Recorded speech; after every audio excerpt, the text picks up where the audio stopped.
Umpisahan natin sa katapusan, tapusin natin sa umpisa. Right. Finish. Padayon. Padayon.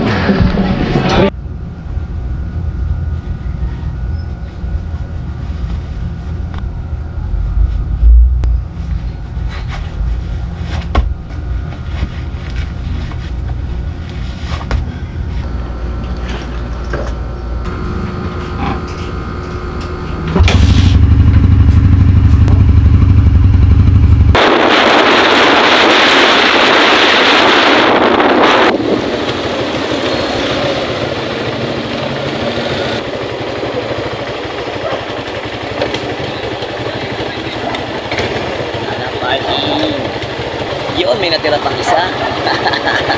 Swerte natin mga kabukyaw. Yun, no? Yun yung parking ng motor ko. Nag-iisang natira. Pakita ko sa inyo. Ayan. Punuan di ba? Tapos sinarangan na rito. Swerte natin. Dito na tayo mga kabukyaw. May event ngayon. Ito yun, 24.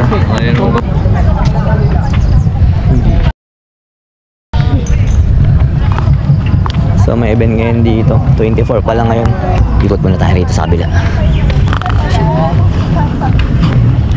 Wala pa si Haring Araw. Yung mga kategory doon ano yun, no? 5K, 10K. Isa doon tayo sa 5K kasi kaya nating sumix-K eh. Charot lang. Hindi, dito lang tayo. Lakad-lakad lang tayo rito. Kasi sila, oh. Ilang tao, no? Kita ba? Zoom natin.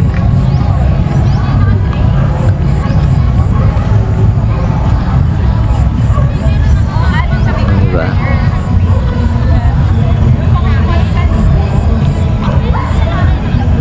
Tara. Lakad muna tayo. So yan, good morning mga kabukyaw. Dito tayo sa UP ngayon. UP Gaming ulit tayo. Ang palimlim ng panahon, no? Parang yung dating niya, ano, parang ang payapa lang. Tapos may mga huning ganyan, no?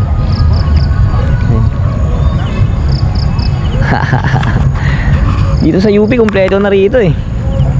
Nakakakonekta na sa nature. Tapos nakakakuha ka pa naman parang ano, alam mo yung vibes na nare-recharge, ganun yung tema niya rito eh. Kaya sarap din bumalik-balik dito. Naalala ko nun mga kabukyaw, nung unang sampa ko dito, na ano tayo eh, nahilig tayo sa pag-iinom, pagpupuyat. Tapos nag-yosi pa ako, tuwing umiinom ako, nag-yosi ako. Hanggang sa parang na-realize ko na, oh teka, na hindi tayo pabata, parang ganon. Hindi tayo pabata, na kailangan alagaan na natin yung kalusugan natin. Kaya nag-decide ako no, na maghanap ng isang lugar. Dati circle ako nagpupunta. So yun nga, nung naisip ko na parang magbalik loob ulit, mag-exercise, ganyan. Kasi ang tagal ko lang hindi na rin nagbabasketball. Samantalang dati halos maghapon ako nasa court.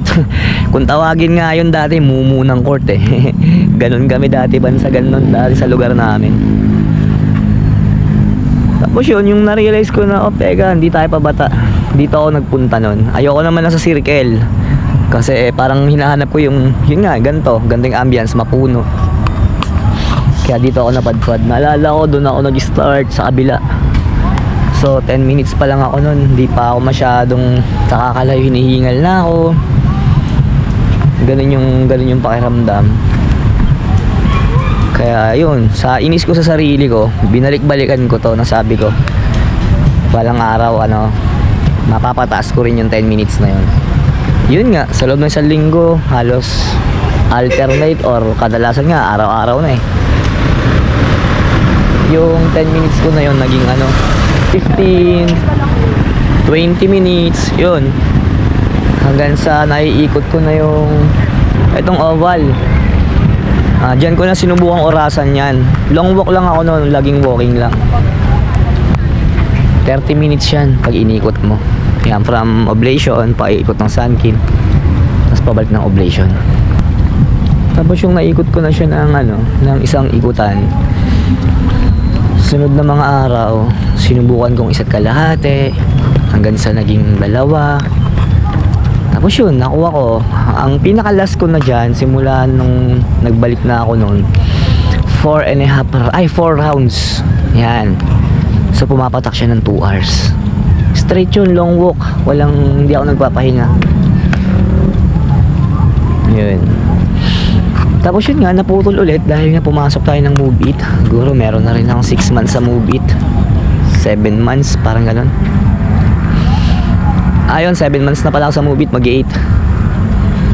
So yun, doon nahinto ako. Biro nyo yun, ganun katagal, no? 7 to 8 months. Sa pagkakatanda ko, wala pang 10 beses ako nakabalik dito nun. Kasi nga, yun nga, iniisip ko na, biyahe na lang ng biyahe, gising nga umaga, biyahe ka agad. Yun, napag-isip-isip ko na, teka, may mali, dapat hati lang yung oras, dapat balanse lang. Hindi puro pera, hindi puro yung pagkakakitaan. So, dapat medyo rin natin yung saalang-alang din natin yung kalusugan natin. Lalo't sa Move It, di ba? Nasa lansangan ka, kalsada. Mausok, malikabok. So, nakapagpahina ng baga. Kaya yun, napag-isip-isip ko ulit. Balik-balikan ko talaga to. Hindi pwedeng wala. Ayun, kwentong kwentong ehersisyo. Tsaka nakakaliw din kasi makakita ng mga tao ganyan, nakakahawa. Kumbaga mapapagaya ka talaga sa kanila. Lalo pag nakakita nga ako dito, yung iba medyo may edad na talaga. Tansya ko, mga nasa 50s na yung iba, pero inaalagaan pa rin nila yung kalusugan nila. So yan, ikot-ikot lang muna mga kabukyo. Kulit ng panahon, no? So sana hindi matagtag yung video natin ngayon dahil si GoPro yung gamit natin.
Yun, so yun mga kabukyo, nakaikot na tayo isang beses doon, magmula doon sa Oblation hanggang Sankin, pabalik ng Oblation. So andito na tayo sa may tapat ng Oblation.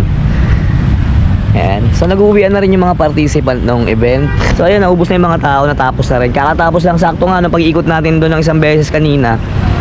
Sakto tapos na. So nagpi-picture-picture na sila. So na-timingan pa natin. At least kahit pa paano nakuha natin ng video yung kaganapan doon. Kahapon nandito ako. Nawala sa isip ko na may event ngayon 24 Sunday. So maganda lang yung timing kasi ang ganda ng tulog natin kagabi. 10 pasado alas 10 nakatulog na ako. At nagising naman ako alas 5, mga 5:15. So ang ganda ng tulog natin. Kaya ayun, maaga ako nagayak. Pero dumating ako rito 7 na. Nag-start ako naman ay 7:10. So 7:10 na ako nakapag-start. Pero sakto lang din kasi pagdating natin dito, yun, tapos na. Nagkaka-picture-picture na yan, pauwi na rin yung iba. So at least kahit pa paano may kuha tayo no, nung nangyaring yung event na to. So medyo marami pa naman yung tao pero hindi gaya kanina. Sobrang dami ng tao kanina. Nakakailang steps na ba tayo? 3,943 na. So nangangalahati na tayo. Ngayon, nasa finish line na ulit tayo. Finish. Padayon. Padayon. Umpisahan natin sa katapusan. Tapusin natin sa umpisa. Right.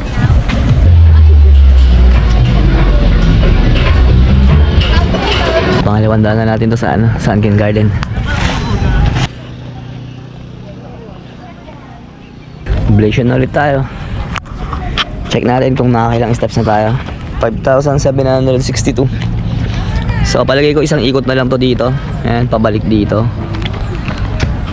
Sakto na to 6,000. Tapos pahinga na lang tayo muna konti sa oblation. So tara.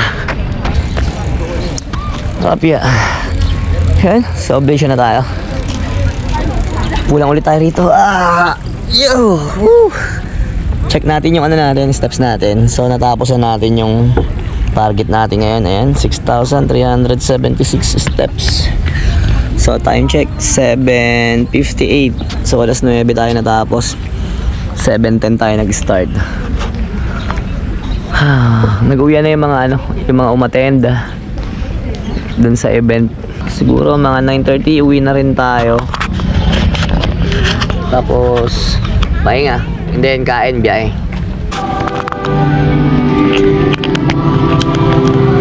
So daan muna tayong simbahan mga kabukyaw. Pasalamat lang tayo sa lumikha, sa lahat ng mga natatanggap natin.